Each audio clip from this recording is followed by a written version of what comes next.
Welcome to the Home Builders Association of Lake and Sumter County 2025 Housing and Economic Summit. This is sponsored by RoMac Building Supply in conjunction with the Realtors Association of Lake and Sumter County and the Lake 100. Tonight we're going to have local officials answering questions on the local housing market and the current economics here in Lake and Sumter County.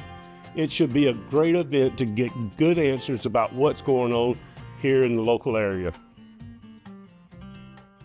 First question is for everyone. There's little doubt that economic headwinds are starting to blow in America.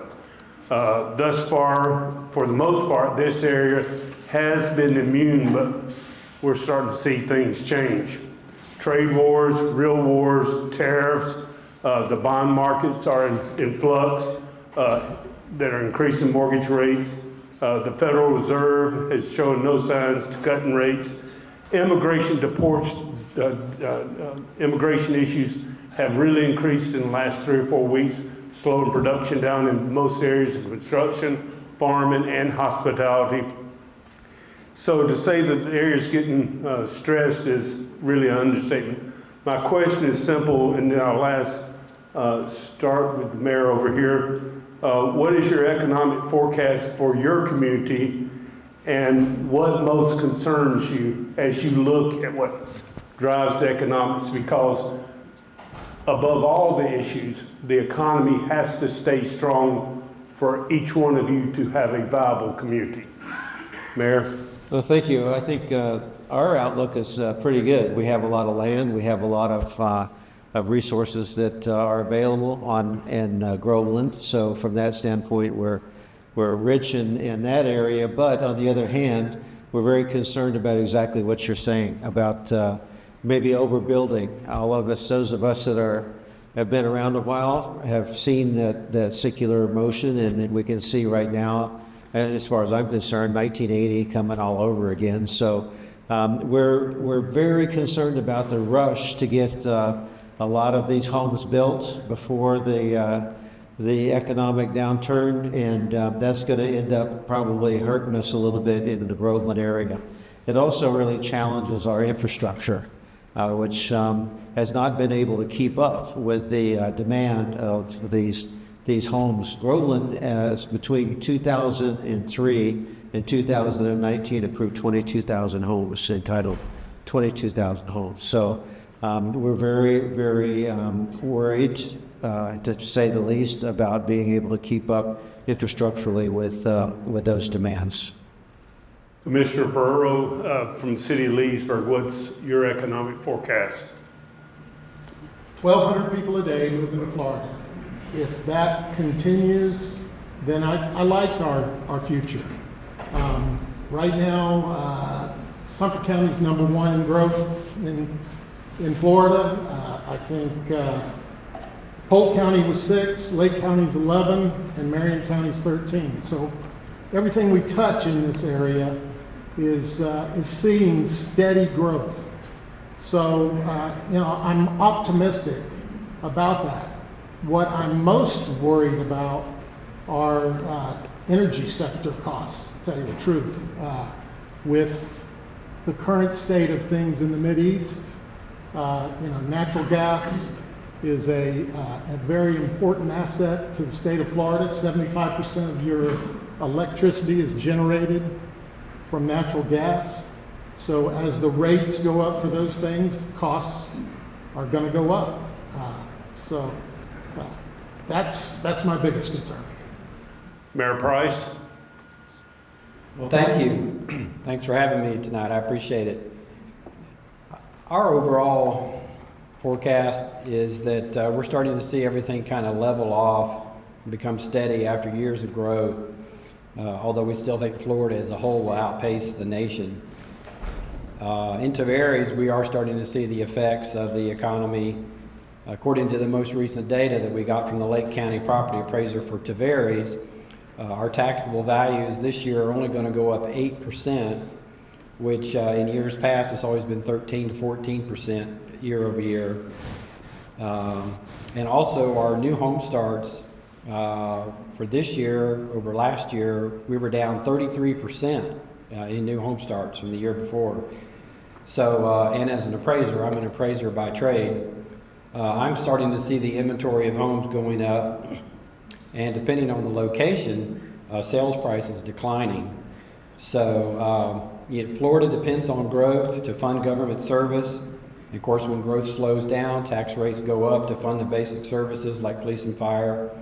And when growth goes up, tax rates go down because there's more people to share in the burden. But the biggest thing that we're concerned about right at the moment is the talk about the elimination of property taxes, especially since they have no alternative on what to replace it with. Commissioner Campion, what is your view of Lake County's economics? Well, I think our forecast remains strong. I think that we continue to be one of the most desirable places in the state of Florida for residents who are wanting to either relocate from other places in Florida or move from other places in the country. And I think that we continue to be strong economically with regard to attracting new businesses, growing our existing businesses. We're seeing a lot of activity in the agriculture business realm, as well as technology. Semiconductor production is something that's actually becoming a reality in Lake County due to training that's available now through Lake Tech, CNC, advanced machining, manufacturing. That is becoming a big part of our economic growth in Lake County. The Orlando MSA is number 6 in the entire country. And within that Orlando MSA, the GDP in Lake County has actually been had the highest growth than our partners in the Orlando MSA. So we're doing something right with regard to diversifying our economy, and I think that's going to be an important part of our success going forward. What concerns me right now, and I hear the concerns about growth leveling off and things like that, but it's impossible right now for infrastructure to keep up with the pace of new development. And the funding is just not available. State funding, they backed off on the funding that's available to counties. We're just not literally able to keep up with these things. And I think the things that attract to Lake County, we potentially are going to ruin some of the things that make us so desirable if we can't keep up with that infrastructure. Thank you, Commissioner Campion. Mayor Asbata. Commissioner. Things are great in Eustis. I mean, we're booming. Business is open. We're in the midst of a downtown redevelopment of the former Waterman lots, which is probably going to be $100+ million. We're in the midst of the revitalization of our entire central business district. Eustis sits as probably the most competitive rates for commercial leasing for residential. We have successfully brought the UCF incubator to North Lake and Eustis, along with Tavares and Mount Dora and the North End, probably get the biggest injection of that flowing. We're seeing about 50 to 60 small businesses walking in, looking for direction, guidance, support, growth. And Eustis is on the move, and it's really pretty exciting. I think some of the things that concern me is the domino effect, and for me it kind of starts at different people probably starts at different points, but interest drives our future. So interest drives the private sector in their quests. Interest drives the commercial side as well, and then it affects homes. It affects everything along the way. Eustis has been very successful in getting into the private-public partnership with the help from LEED and from other partners. We've been really successful in it, and it's a great day. It's a great day, so we're very optimistic. Thank you. Mayor Homage. Yes, Mount Dora, we're doing well. I mean, there are developments in Orange County that are claiming they're in Mount Dora. So it's kind of nice to have that attention, but our biggest concern right now is the loss of property that essentially is designated for economic development, for employment centers, for that sort of thing. We've seen the conversion of some of the lands around Mount Dora changed from regional office to houses and strip malls. And that's not an economic engine that can maintain itself. We have to bring in the jobs, we have to bring in the employment types to come in and provide the opportunities for people to come in, work in Lake County, buy homes in Lake County, and continue. But if we don't provide that economic incentive or those economic resources, and we turn everything into rooftops and strip malls, we won't have anything to move forward with. So the general consensus is some flattening out, growth concerns, but no one sees any of the economic headwinds drastically affecting what we're doing today. Okay? Let's talk about housing affordability. Lake County's got a real problem, as do most areas in the state of Florida. Working families can't afford a home, and they struggle to make rent. Realtors.com reports median home price is $410,000. Rent Care reports average rent is $1,636. Do you believe there's an affordable housing problem in Lake County? And if so, what role should local government play in solving it? Commissioner Burry, I'll start with you. I do believe there's a problem. If you take an average salary of $25 an hour for a working person, if you're going to buy a $250,000 house, that's 50% of your salary going to your house payment. There's not many lending institutions who want to get caught up in that type of ratio. So there's a definite need for it. However, as builders, you guys know, you're going to build what the market will bear. So, you know, with people moving here in the numbers that they are moving, I think we as cities have to let that market run. I don't think there's a lot of things we can do that will actually make a difference with regard to that. Mayor Price? Well, I can speak for Tavares, not necessarily the county as a whole, but I did some research, and the median income in Tavares is currently $57,644, and the median home price is $379,900. And with that income, that median price is definitely out of reach. However, based on that median income, you could buy a house if you qualify at normal housing mortgage qualification ratios. You could buy a house $225,000 or less, and based on the average income in Tavares, which is $82,592, you could buy homes $325,000 or less. So at the current time in Tavares, we have 114 listings for residential properties that are priced below $325,000. That puts the available inventory of homes at a 5.5 month level, which is at the upper range of a balanced supply of 3 to 6 months. So, like I say, we don't think we have an affordable housing problem in Tavares. Let's look at rent real quick. Typical ratio to qualify for rent is about 30% of your income. Based on the average income that I talked about a minute ago, that would be $2,064 a month for rent, and our median asking rent in Tavares at the moment is $2,000. So as they were saying, the market does tend to balance itself out. I do believe that the government should not be involved in building these low-income affordable properties. I think the market should handle that, the private sector. And any affordable housing that comes along needs to be put in the appropriate location, not commercial zoning like the Live Local Act allows. And it needs to be housing built by developers and not Section 8 or government public housing. Thank you, Mayor. Commissioner Campion. I do think affordability is an issue. I think it's an issue nationwide. We've heard it during the presidential election. It kept coming up over and over again. So we know it's an issue everywhere.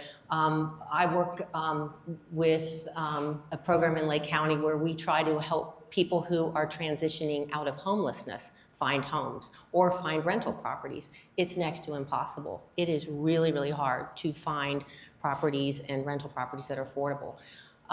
So I do think it's an issue. As far as our role locally, I think number one, be cognizant when we're making decisions, whether it's planning and zoning decisions, whether it's policy decisions. Like today we were talking about advanced septic tank mandates that are coming out of the state of Florida that we're having to implement. How does that affect affordability? Always be cognizant of it. Try to create conditions that are conducive to having an inventory that's affordable and being responsible about where you locate affordable housing. I mean, obviously there are different levels. Section 8 housing, I know it seems like a bad term to some folks, but Section 8 housing is a huge part of affordable housing inventory in Lake County. A lot of people own rental property, and their best tenants are those that come with their Section 8 vouchers, and it does fill a need. It does provide opportunities for people to live in clean, safe places.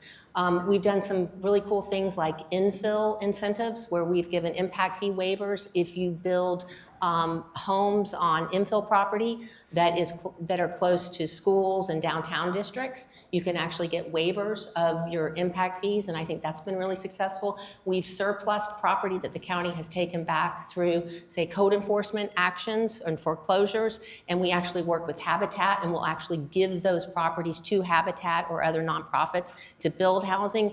Right now we're surplusing some property in some of our high crime areas in some of the rural locations and putting sheriffs and deputies in those locations so that they can live in locations where we need that law enforcement presence, and it's also affordable for them. So I could talk for a long time on this issue because I think it's very real and it's impacting a lot of people in Lake County. Thank you. Commissioner? Well, in Eustis, we've got a great area of affordable housing up on our south end, and there's some great housing, and I think we're serving our community well. When I think about housing and expenses and everything, I look at it from a higher level as to why we are where we are. Especially in housing, we're driven by interest rates. One thing we haven't talked about from anybody up here today is insurance costs. And they attribute to rent. When I do an evaluation of a rental rate, insurance, taxes, all those become a factor. So we've got some soaring insurance rates, which seem to be leveling off now and readjusting. But they're a key factor as well. So I think we've got a really good balance in our market. And the real answer comes one at the higher level with the interest rates and insurance, but the other side comes from increasing jobs and bringing in a higher job paying industries. And that's really what I believe our focus should be, is on bringing in the tech world is growing out of control. The aerospace is getting us all a piece of that, where we're raising our income per capita. We can't cut our overhead into success. So we need to increase our top line. Just real quick though, we need grocery store workers, we need gardeners, we need folks like that. What say to those people? Well, what you say to those people is, before the grocery store can function to pass along a percentage of their monies that they allocate for employment, they're looking at their overhead. If they're tight or they're negative, they're not going to be as forgiving. Bonuses are going to be affected, all of that. So the answer comes from, one, the national level, those couple of factors, state for the insurance, but it's getting education as well. When we have Lake Tech, which is doing a great job, we have people going in for 2 years, coming out with six-figure incomes out of Lake Tech. So there's a pathway through it, but it is definitely a hiccup in the process. Mayor Homage? Well, it would surprise a lot of people how much affordable housing we have in Mount Dora. We've worked hard with Habitat for Humanity. We turn over lots to them regularly. We allow building of affordable homes. We're opening a new apartment complex next week. There are options within Mount Dora. The problem is we're local officials. We don't control the economy. We only control what we control, and that's the land uses, those sorts of things. So I believe that affordable housing is important for all communities to look at, but I mean, we have a problem with the Live Local Act that was brought up, where Tallahassee is basically usurping local rule. They're saying you can come in and do whatever you want in the middle of the town. Mount Dora is not quite in the same predicament because of the Wekiva Protection Area, but the Live Local Act could come in and completely wipe out a city's plans under the guise of affordable housing. But as you know, affordable housing gets built, they go through a certain period, and then it becomes unaffordable housing. So it's not a long-term solution at all. Yeah, Ms. Campione took the words right out of my mouth on infill. It's the only place that Groveland can really work on affordable housing. The cost of infrastructure is just too high when you have $13,000 per residence going to wastewater and wastewater treatment. So going back to the infill is where we designate, we want that to take place. And we do that by offering, like you say, Habitat for Humanity. If we repossess or take a house back, we offer it to them. But it's really, really tough to say we're going to have affordable housing when your impact fees are in excess of $20,000. And if you forgive a certain amount or waive, you have to put that back in out of your general fund if you're borrowing money from the state. If I give half of it back, then I have to give $65 on $100 per unit to the back to the enterprise fund that is wastewater or our utilities. So it's a tough problem. I'm such a firm believer in the capitalistic system that we will have a correction, and when corrections come, the interest rates usually fall, and some of those houses it will become available. Okay, I'm going to challenge you on a couple things. Sure, you're the first local official that's brought up anything about government impact fees or having a role in it. I think you just meant impact fees are a tough number. But you also just said you don't expect the economy to go bad, but you say the only reason it's going to have a correction unless we have a collapse of 2008. 2020, I mean, yeah, 2008. So are you saying the only way we're going to get affordable housing is have another wipeout of the economy of 2008? No, I don't want to say 2008. I'm saying 1980 when Reagan took over and we had the 1 year of the correction and then it bounced back. It took that. But those, that was 16.43% interest rates, and I'm just trying to get clarity on it. Your choices are either. It's a tough. First off, everyone's knowledge it's a tough thing, but the only way you're seeing house prices corrections if we have a major correction. Yeah, I don't see a lot of funding come out of general funds of the municipality to augment it. I think that we push that kind of thing to infill where we already have infrastructure set and go back and retake those. I mean, you can see other communities, even San Francisco or other places around the country that have taken that model in order to do it. And I think that's probably the way we're going to go and make sure that it's cool because when we say infill, again, that's where the schools are, and that's where a lot of the businesses are. And so when you have that low housing, the low income housing, it has to be very close to where the jobs are. And so that also fulfills that. When we have big developments in our city out near Villa City or whatever, it takes transportation for people to get there. It doesn't help out as much. Just a quick question. How many of you consider Lake County a rural county? Well, I think that's no. Wait a minute. That's a yes and no. Is Lake County a rural county? I think it's emerging out of that. Okay, because we talked about the Orlando MSA. Is Lake County rural, or are we part of a metropolitan area? You know, we're going to talk about growth later, but they're seeing growth expand, you know, projections for growth from Orlando to Ocala to Tampa. It's going to be 50 years, a huge metro area. So would we consider ourselves rural, and are the realtors out here, if they sell a person saying we're living in rural Lake County, or we really selling rural? Just real quick, this is a 15-second response because we've got to get on. 50% of the land designated in Groveland is designated to agriculture and conservation. That's the commitment that's. But do you think 25 years from now it's going to still be that? Yes. I think we'll be more suburbs. I think that we aren't considered rural anymore just based on the sheer amount of population we have in the county now. You know, there is plenty of land in Lake County for Lake County to have both rural and metropolitan attributes, and I think that is the beauty of Lake County, and that's what I think makes Lake County desirable. And I think that if we're not willing to try to keep that balance, then we're basically walking away and ruining our future. Well, I'm going to ask you a fundamental question. We're all getting older. You have 100 acres. It's a well-known fact, once you pass your heirs, before you're solidly cold in the coffin, they're going to put a realty sign up and try to sell that 100 acres. Most will. Well, I hope my relatives will look at what the land use designation is and realize what they can and can't do. So this is a fundamental question. Most of you profess to be conservatives.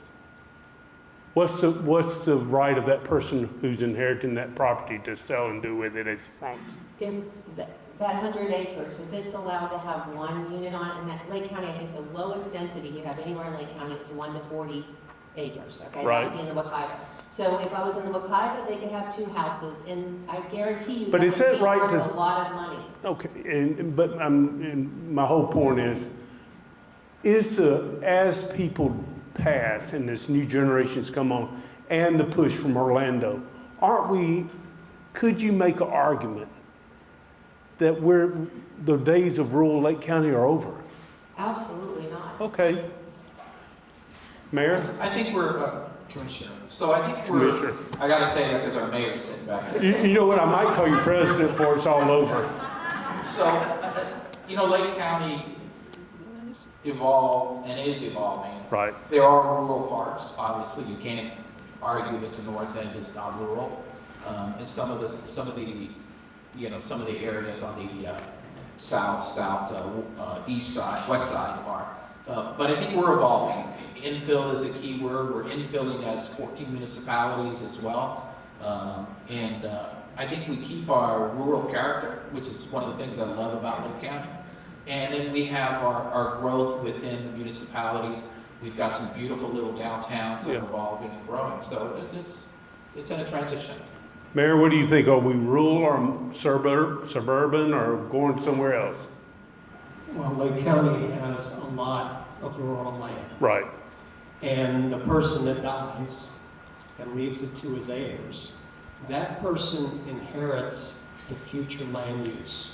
If that future land use is conservation, they're stuck with conservation. We shouldn't allow that person to find a developer to swoop in and change the future land use from conservation or rural or agriculture to accommodate a giant development. And that's just that you flip the paperwork and they've made $100 million.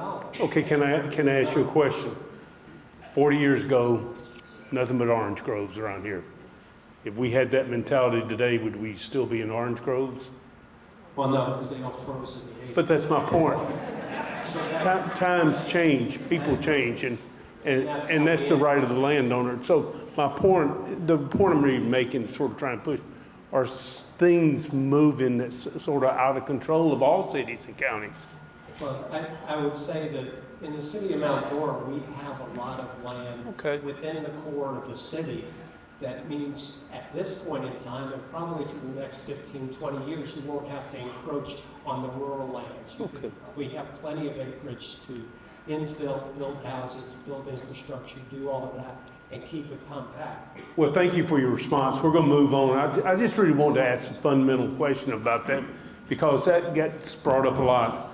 Traffic is a big issue in Lake County, and this issue has polarized the community with housing and development getting most of the blame for it. However, many contend this is a failure of government and an inability to address the issues correctly with the general funding. On July 14, 2006, the Lake Sumter MPO report and land use socioeconomic data forecast, the MPO, and I've referenced it, it's Tyndall Oliver study. It forecasts the population in 2025 as 463,500. The projection from almost 20 years ago. Today, current census puts us around 444,000 to 450,000. Local government has known for 20 years we were going to grow like this. That were the projections. You look at other projections throughout that time, we've been forecast to grow. So the aha moment that this growth just suddenly happened, we've known about it. Lake County has some of the highest transportation fees in the state of Florida. And there's no way you can transportation impact fee your way out of this. There's no way, based on what the needs assessment each one of you say. So what's the answer? How do we resolve this solution? How do we resolve this issue? But yet we think in mind about the affordable housing issues. Mayor Price, I'll start with you. Well, in the city of Tavares, we have city roads, county roads, state roads, and federal roads. We take care of our city roads. They're all maintained adequately. In fact, we just last month raised our impact fees in Tavares, so we're going to have more transportation impact fees in Tavares. I think a lot of the problem deals with the congestion on the state roads, not the city roads. But I think also Lake County has probably not had enough of a powerful enough advocacy representation at the state level to get the state roads widened and maintained in a timely manner. Added to this is that many of the county roads are old farming and orange grove roads that were not widened or maintained in a timely manner. Developers bought the farms, developed them into housing, and put many of the county orange groves roads as narrow farming roads. So I think a lot of it is at a higher level than the cities. I think it's more the state and federal and county that needs to be addressing the transportation. Well, do you acknowledge, and I've said this and people sort of, it's hard to whiz at, but we all use Waze, we all use Google Maps. And anytime 75 is blocked or whatever, traffic comes right through Leesburg, comes through Groveland. I'm sure every one of you have been blocked up. That's not housing. That's the problem with being next to the world's largest tourist destination. How do you solve that? Well, some of the stuff that's happening in Tavares, our traffic all of a sudden seems to have really grown up and blossomed in the last 2-3 months. And when I started checking into it, a lot of it is people that are actually coming all the way around through Yala and Howie and through Tavares to get to other parts of the county because they're trying to avoid the villages and all the roundabouts as they put on Highway 470 out there. So that's increased our traffic, but we are putting in some new lights and we're doing stuff, whatever we can do at our level. Commissioner Campiano knows this is a big issue for Lake County. So what say you? Well, it's extremely complicated, and you talked about the 2006 projection, and if you look back and think about what happened between 2006 and 2020, I mean, we had the economic downturn, 2008, 2007, 2008. We had a huge decline in our property values. I think it was like $4.2 billion worth of decline. We lowered our millage rate to give relief to our residents.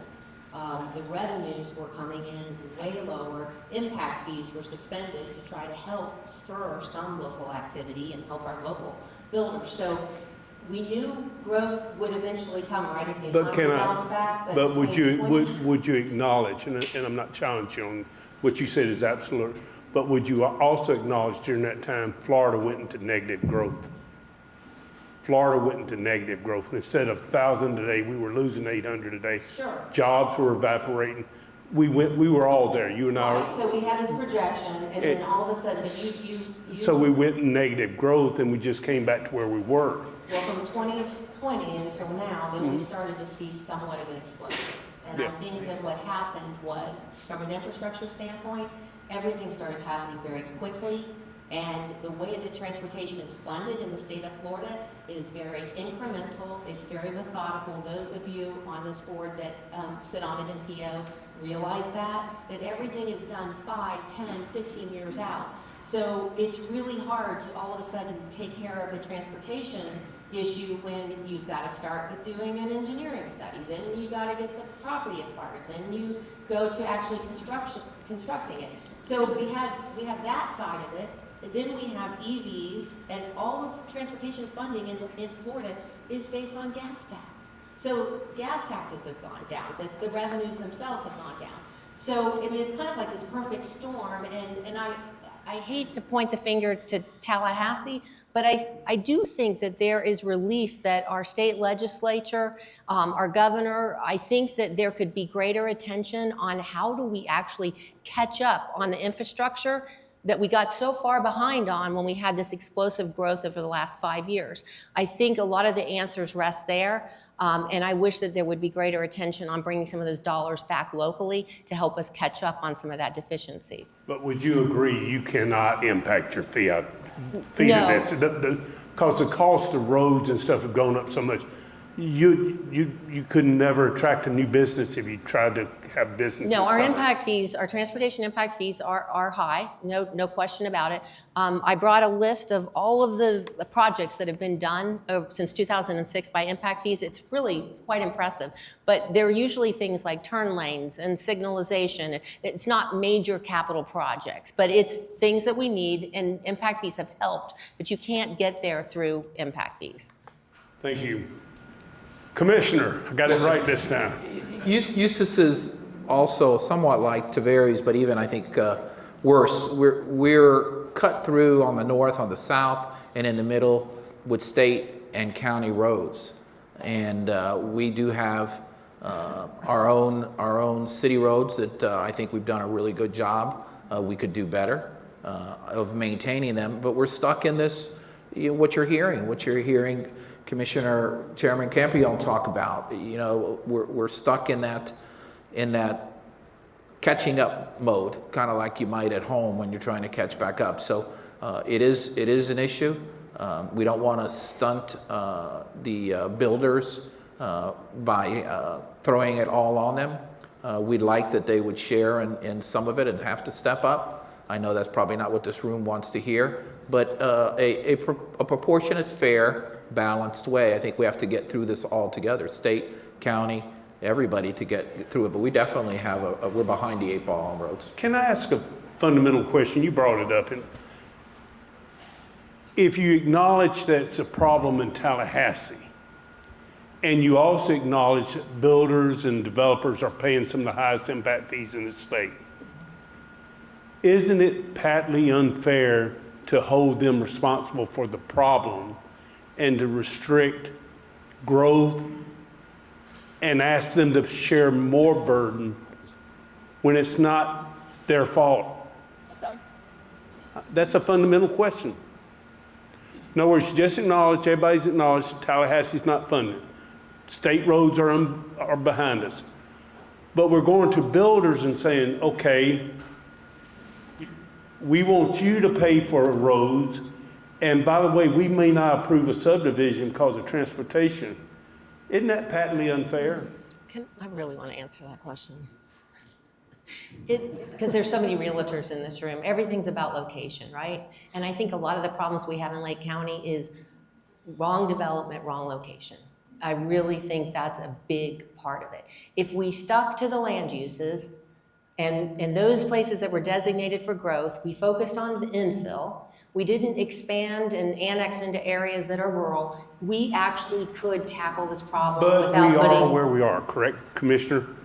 Yeah, but it can get worse. So let's stop it from getting worse. So we're going to penalize because, and I'm not debating you, I'm just saying it sounds fundamentally unfair. I think that it's all about where you put growth, put it in the right locations and focus on those locations, and then focus on some of the choke points that we have in Lake County and really try to get caught up on those. You do understand builders and developers out there would be saying that they're doing this because they look at us as the easiest mark with the biggest wallet. Well, Okay. you know the answer. I mean, every time something new is built, yes, it has an impact. There is no question about it. But we all want the economy to thrive. So it's a catch-22. So that's where the word balance, I think, is the key in Lake County. We got to find the right balance, and we got to develop in the right location. Mayor Homich, your thoughts? Well, one of the major problems with Lake County is in the name. It's not how you go up to rural Alabama or rural Georgia and you've got a small town growing. They just drop a road in around the town. We can't do that here. We're stuck with the corridors we have. So we've got to concentrate on maintaining. I mean, we can't just build our way road-wise out of the problem, because we can't put a road across Lake Harris to make it easier to get around Leesburg. We can't do it to Lake Dora, although 448 kind of does that and it's crowded. And so, I mean, traffic is a problem, and we can't just keep changing rural lands to residential. One thing that's happening in rural Georgia, Alabama, Mississippi, because I'm actually from that area, they are putting roads, and they're putting massive data centers, and the jobs of the future are going up there because they're able to do more things that we can't do here. And some of this are state codes and stuff like that. You're absolutely right. But as patently unfair as that seems, we're still having to compete with those guys for that economic growth. But, and again, I mean, we have a recent example in Mount Dora. We had 80 acres, which was zoned regional office under the Lake County Land Development Code, future land use map. That property was converted to 800 homes and 5 strip mall restaurants. I mean, we've lost that property, which is on a central thoroughfare, for economic growth, and that's our big problem. Thank you, Mayor. Obviously, you don't like strip malls. That's the third time. Hopefully, there's Sorry, they're building one right on 441. Hopefully, there's no strip mall developers in here. Yeah, okay. No, I remember when 436 had 2 stoplights, so that's. Mayor, how about it? Well, I would debate you on this. When it comes to residential, it's economic growth, but it's not economic impact as much. Where the things you're talking about, data centers and everything, is actual economic impact. Yeah. When we do a subdivision for every 1,000 people, I've got to add a $200,000 police officer, times the salary, times everything. You're making $200,000 for police officers in Groveland? Their car and everything else, okay. And that's what it benefits, is $200,000. So you take that, you take your fire department, which our taxes only cover 68% of that.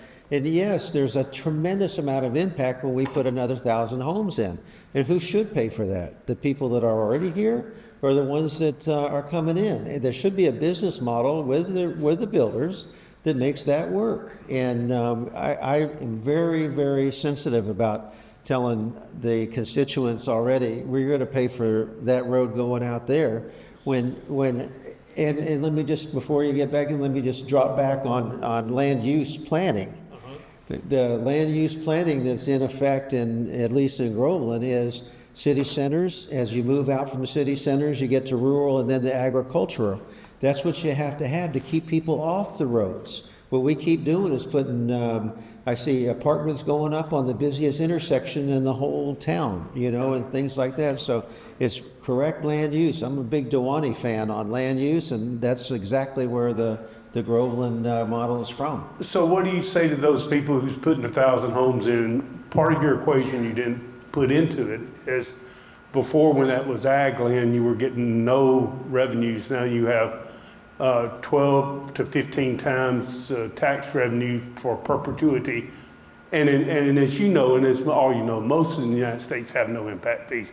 That's how they fund their roads and stuff, through Avalon taxes. So what do you say to those people that say, wait a minute, that house provides that and the economic engine. Well, you know, it's funny because I went to one of these functions not too long ago where they showed how agriculture absolutely does bring more in because it doesn't have the expense. It's about bottom line, you know, and it's, I forgot whether it was Lake 100 or here where we went through the whole model of where the profitability comes from the residents, and agriculture is not a negative.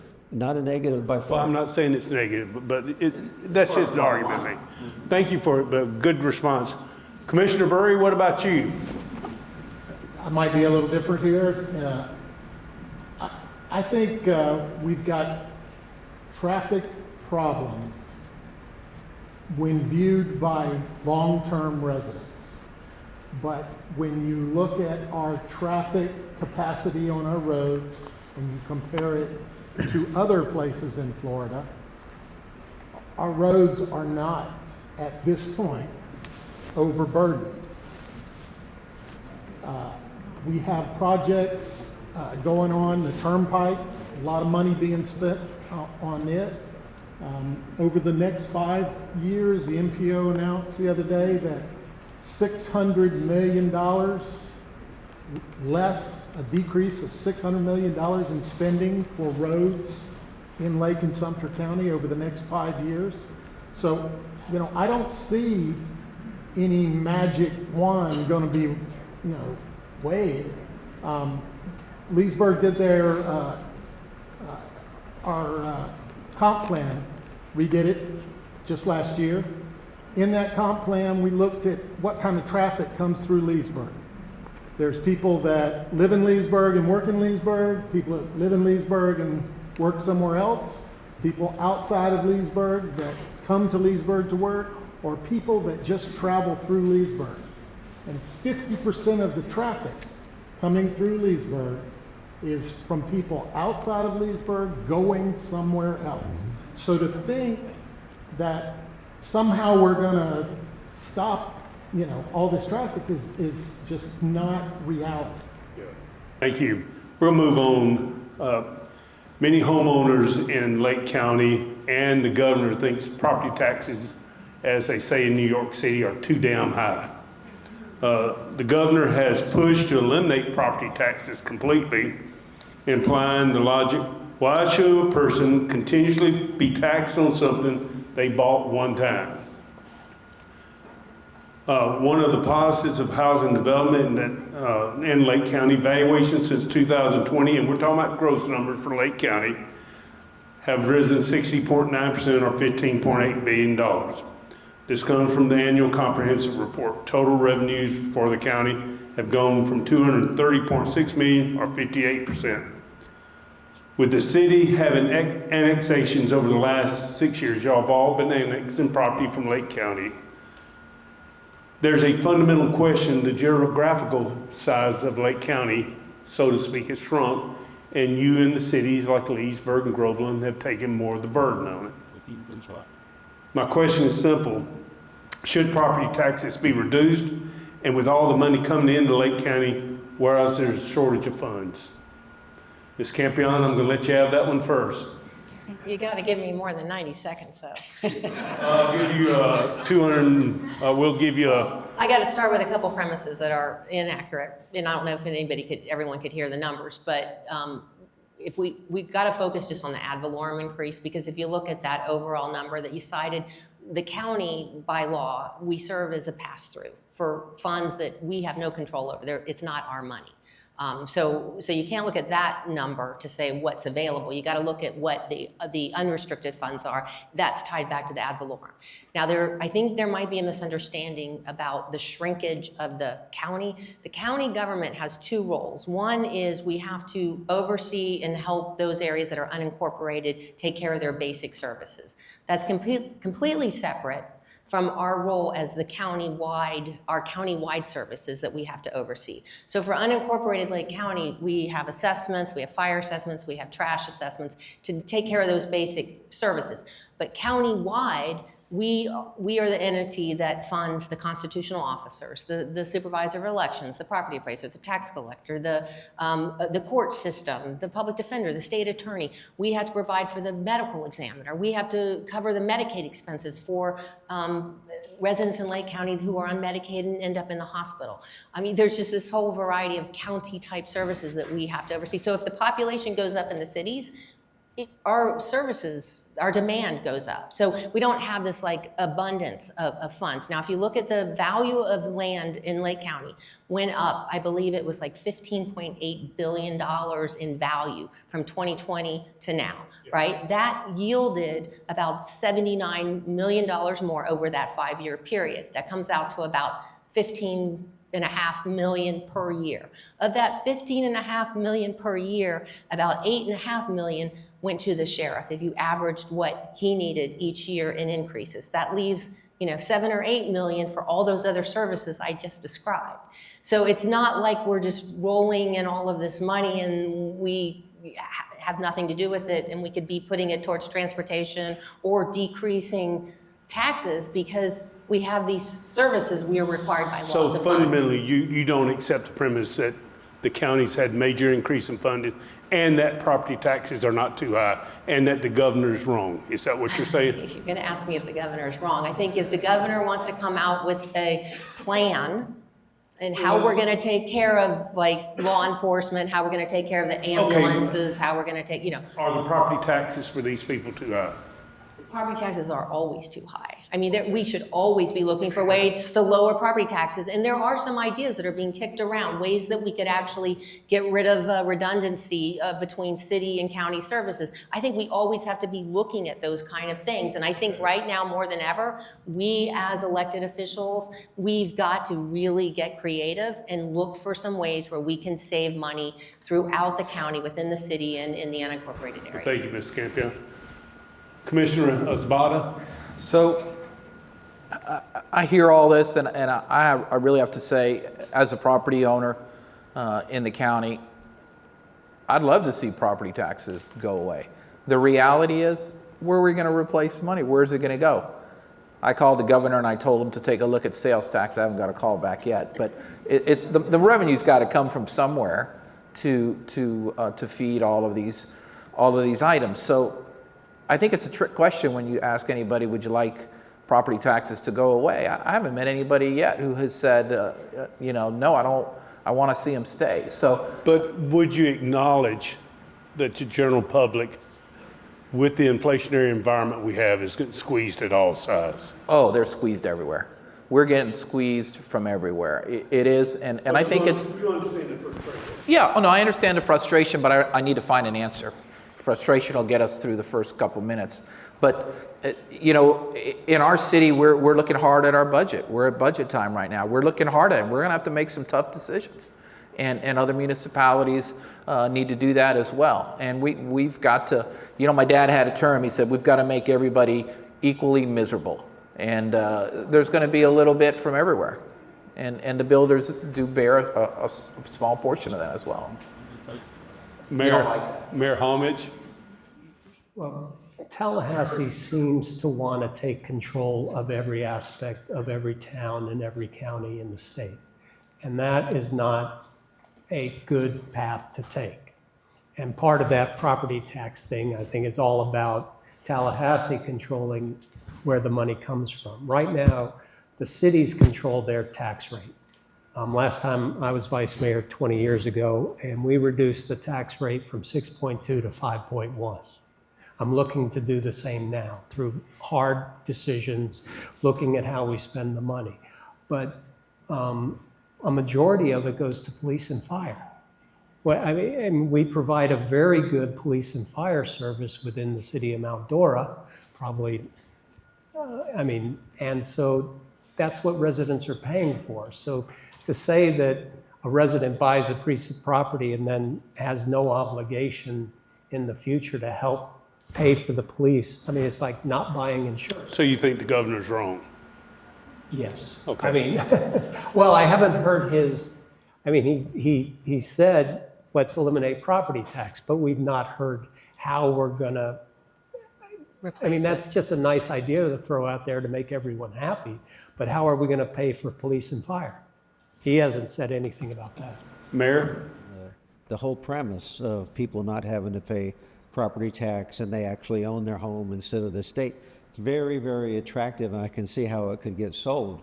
But on the other hand, how do we fund police? Our whole, all of our taxes together are only 11 million out of a $35 million budget, and it doesn't even cover 68% of fire and police. So how do we make up for that? It'll become a fee-based organization in the city, and then you talk about not being fair, get to a fee-based thing, and that will not be fair. Commissioner Burry? So I definitely think it sounds really good, and I think everybody always wants less taxes. But I don't think the reality is that it can go away. If it does go away, you're going to have fire assessment fees, you're going to have police fees, that replace, because you got to have the services. So, to me, it's kind of a smoke and mirrors type thing that I think, you can call it whatever you want to call it. The tax goes away, there'll be a fee. And with regard to Lake County taxes in general, I think we're almost undertaxed. Okay. Okay, you must not be running for re-election this year. Mayor Price. Mayor Price.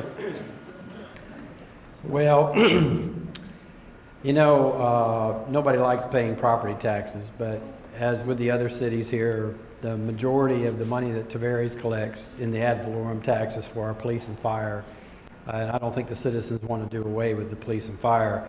I think a lot of the problem, though, with the property taxes is built into the system itself of how they're done. For instance, I have gone out and I've appraised large tracts of land, hundreds of acres. It's worth millions and millions of dollars, but it's got an ag exemption and it's been in the family for several generations, and they're paying about $40 a year in taxes. But if you go and buy the median price home in Lake County today, you're going to pay $4,485 in property taxes. That's the unincorporated. The cities is going to be higher, okay? Also, if you have been living in your house for a long time and you've got your homestead exemption and your portability and various things like that, you might be paying a third of the taxes of your next door neighbor who just bought his house last year. So there's a lot of inequities in the system that they need to work out that could go towards that. I also understand, if you were paying $1,000 in taxes, now you're paying $6,000 in taxes, it's almost like you're getting taxed on unrealized gain, which is not really fair for anybody. So the problem is, nobody in Tallahassee has a solution for how to replace them. The governor said no increase in the sales tax. In fact, he wanted it lowered, and I don't see what the alternative is. But it would be devastating if, based on what we use the money for now, if we didn't have it. Okay, thank you, Mayor. We're going to pick up the pace just a tad because it's about 16, 17 minutes, and folks will look at me cross-eyed if I don't get them out on time. Next question is going to be a 30-second response, if you don't mind. And it's a fundamental question. Should the cities or counties oversee the approval of housing developments, especially when the county provides no utilities to developers, and why? Mayor Asbata? I'm a firm believer in absolutely not. I believe in our Absolutely whole not what? not require the county's approval for what we do in our municipalities. I think the county is a factor in the roads and in some of all of that. But as we said earlier in this, we knew about the growth, and we're stuck in between two hard spots. If a municipality, Infill is the key to some of that, but no, I think that remains in the municipal control. Thank you, Mayor. Mr. Mayor, should you be in charge of the county? We should be in charge. I mean, we know what our city needs, what our city, the zoning, everything, the police and fire, what's a burden. But I mean, the problem with the county controlling, and I'm not saying that the county should, we should be following the future land use. I wouldn't advocate for annexing rural lands and converting them to city residences. That's completely off the table for me. So the county continues to control its areas, but when we're providing water, sewer, police, fire, all of those different services to a new development such as Mount Dora Grove South, we end up with an undesirable development and a burden on the city. Mayor Keogh from Groveland, should you control your development and land use, or should the county? We should. We have the land use plan. We have developed our comprehensive plan around it. We know where our wastewater and everything else is to supply that plan, and anybody else coming in could really upend that plan and cost all of our residents more money by putting the wrong thing in the wrong place. I hate to ask this of the city of Leesburg, should the county or city of Leesburg control it? City of Leesburg.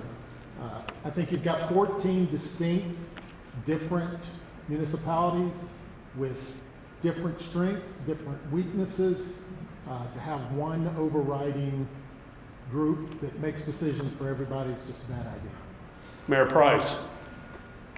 Well, the cities should definitely maintain their own home rule, their own autonomy.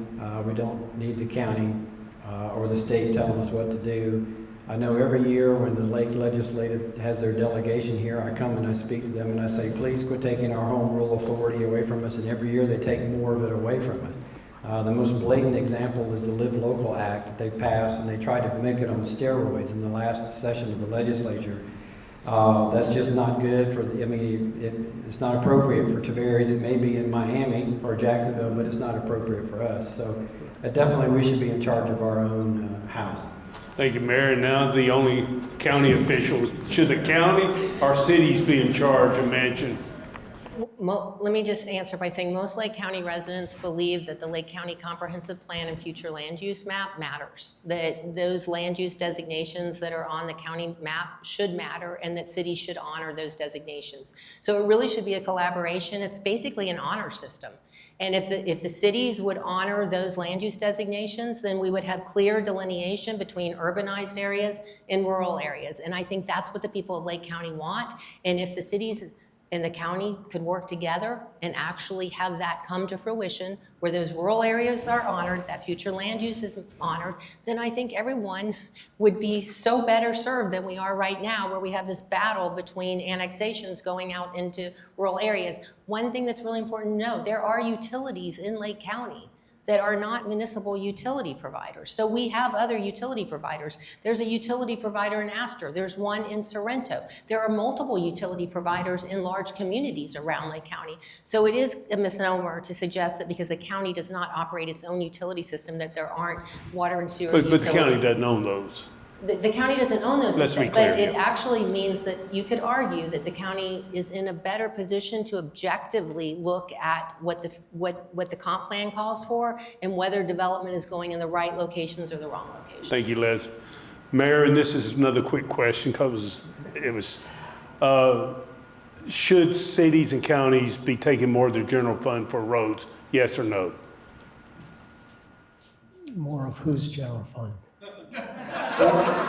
Or of your, out of your general fund, should you allocate more for roads than you're doing now? Well, I mean, they're like State Road 441 runs through. I mean, I'm confused by the question because, I mean, we maintain our roads really well in Mount Dora and. But so your answer is you maintain them, yes. Yes. How about City of Groveland? If you have road needs, more money come out of your general fund? For city roads, yes. We take care of our city roads. We have 400 city roads in Tavares, and they're all maintained well. And like I say, we've just recently raised our impact fee, so I'm assuming they're going to be taken very good care of. So many county roads run through cities, and we have lots of roads that are inside of cities that are technically county roads, but they should be city roads. And so this is a really complicated question. It's not as basic as you go inside a city limit and all of a sudden it's a city road. So there should be a collaboration between the county and city for funding, and I think that's an area where we could really improve. And as cities annex, even within their areas they plan to annex that are urban, we need to have a better transportation funding system that is both city and county, and I think that's one of the areas that has gone awry in Lake County. Thank you, Leslie. Mayor? Commissioner, but I do not think we should be taking out of our general fund to pay for state roads, which was what you said first. I think that's what your question is. No, not state roads. Okay, you had said that. There's but- a view that there needs to be more local investment in the roads. Sure, yeah, I think we are. We're doing that. I think we're doing that well in Eustis. Our problem is we've got a ton of state and county roads that cut through it, and we have a ton of enclaves. You can have So, them. We will you know, give them to you. that's where we're at. Yeah, I'm sure you'll give them to us because they're in need of repair now. Bring them up to where they need to be, and we will take them, and we need the enclaves that you have in there, and the tax revenue that comes from, and the road revenue that comes from. We're gonna move on to So a very important. we're flexible. We're gonna move on to a very important issue. And this is sort of gonna be I think this is an emerging issue that a lot of you will have to deal with. Last year, Florida approved Choice Act, which will profoundly change how student populations in these schools. The Lake County School District is expecting a $35 million drop in funding in the next 2 years, and as many as 1,500 students, one estimate is 3,000 students could be lost in the next year or two. With that slashing of state funding, then there's potential Department of Education slashing funding, and the Lake County School District's gonna be faced with some hard decisions. If they had to, would your cities and your areas be in support of closing schools in your cities and areas for magnet schools because of the funding cuts? And do you have any solutions to help with this funding shortfall? I don't have any solutions for that at all. But I know that schools are the #1 driver for property values in our area, and increasing those schools are very important. We are actively bringing in charter schools that are within walking distance. I'll go back to the traffic area. We've just opened our first one, so that 40% of the students now go over there on a bike or a walk, so that they're more neighborhood schools and more supported by the community. You brought up charter schools. Interesting question here. Should the impact fee that goes to public schools be divvied out to charter and private schools if someone builds a private school in your area? Aren't they providing the same thing? No, they're not. There's a lot of special ed, there's a lot of other programs that the public schools offer that the charter schools don't, and they cannot take that away. That's a right of our residents to have that available, even down to arts programs and everything else. There is a place for the public schools beyond where the charters are, and we've got to maintain it. But part of the calculation for school impact fees is student population. If student populations do decline, should there be relief to builders on impact fees? No. Okay. Commissioner Burry. I am a big fan of the public education system. I believe that we need to, there's no more important job that we have as adults than educating our youth. And I hate to see any cuts to the public education system. I think if parents choose to move their children to different schools, to private schools, just like in college, if you want to go to a private school, the tuition is a lot more than the state school. So I think individuals should pay their share to attend those type programs. Mayor Price. Well, I think the big question is, why are people leaving public schools? Yes. I think that's what the root of the problem is, right there, not necessarily the funding, because 1,000 people a day are coming to Florida. A lot of those are going to be children. So there's going to be people enrolling in public school. But if there's a problem with people leaving public school, we need to find out what that problem is. I think your question was about impact fees and. Well, it's an emergent issue because the school district is going to face a big budget shortfall operationally.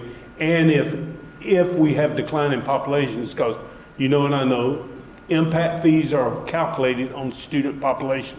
If they decline, will impact fees for schools decline to builders? So the impact fees are like $9,500 a house right now in Lake County. So if the bricks and mortar need goes away, arguably the impact fee would come down. And it's basically a formula. I mean, it is, you plug in the numbers, and if so, let's just say half the population goes down and becomes homeschooled, or they're going to private school or what have you. I would think that those fees would probably come down because you're not going to have the need for the bricks and mortar. So, but as far as school choice goes, I think over time what will happen is this will level out. I understand that the school district is already making cuts. They're using attrition to actually lower their student or their teacher population, and that's how they're getting prepared for this change. But I think we just have to cross the bridge, when we get there, if we start to see that impact fee needs to come down. And I would say next year, when all of this goes into place, as it goes into place, we definitely study the impact fee rate next year. And if it needs to come down, we need to bring it down. Commissioner, but, Preston, yeah, no, you look like a mayor. on a serious note, yeah, I think, when their responsibility to educate these kids gets diminished, so should their compensation be. And they need to be responsible, just like us municipalities, in managing that. So, absolutely. So you would, if they deemed to close one of your high schools in Eustis, you're okay with that? No, that's a whole separate thing. Do I want to close high schools? No, but if the high school attendance goes to 0, then yeah, I think our taxpayers, if they shift to the private sector or to charter schools, then the private sector or the families are picking up that cost, unless the county shifts that money over that way. See, what I'm talking about educators, the older high schools with smaller populations would be at risk because they have to have scale. So, But what you're saying then is don't allow people the right to put their kids in a charter school instead? Are we forcing to support public schools? Yeah. if Tiberius was one of the ones that had to close. If they did and all their students went to charter schools, they're probably going to leave with a higher education. They're going to probably have a higher income, and some of the problems we talked about tonight will be gone. Mayor Tom?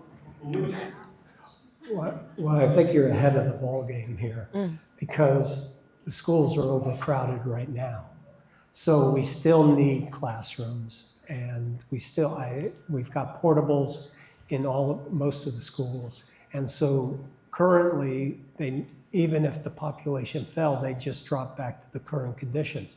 But as we grow, and we're still growing, and we're going to continue to grow probably, hopefully, we still have more students. So we need to accommodate them. Both my daughters went to Mount Dora High School. I coach soccer at Mount Dora High School. It's part of the community, and we would fight tooth and nail. Well, Mayor Tom, Mayor, I will say the school board officials and people in the school district are very concerned, so.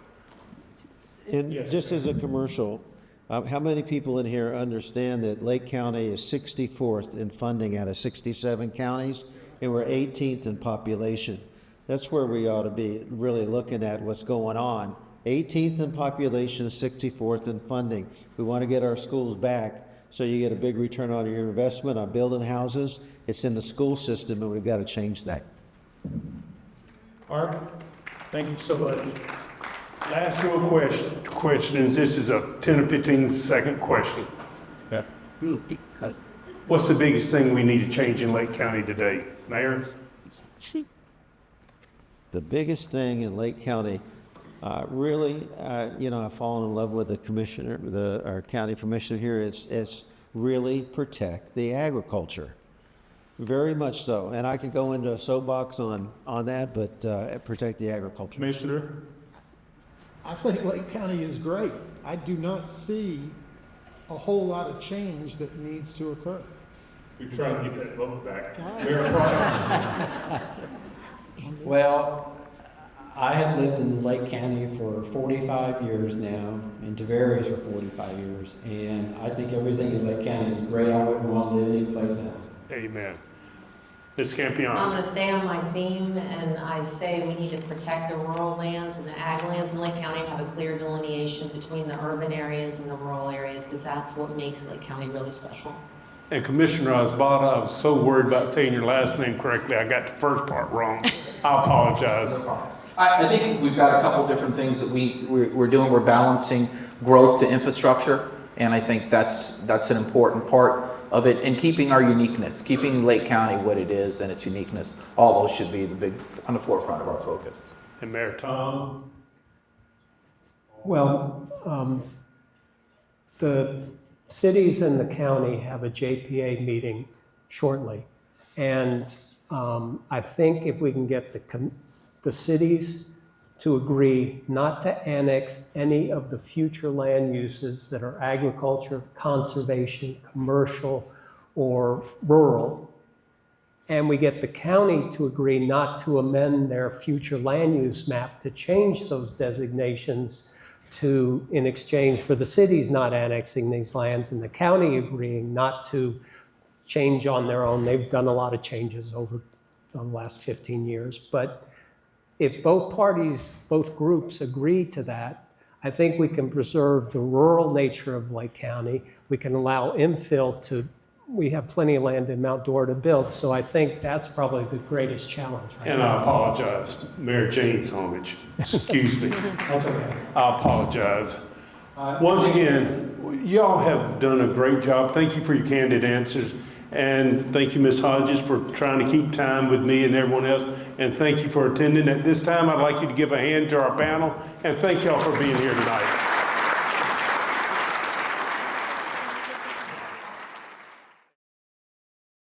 Thank you for watching the Home Builders Association of Lake and Sumter County 2025 Housing and Economic Summit. We truly hope you enjoyed it. It was sponsored by RoMac Building Supply in conjunction with the Realtors Association of Lake and Sumter County, plus the Lake 100. Be sure to tune in for all special home builders events. Thank you.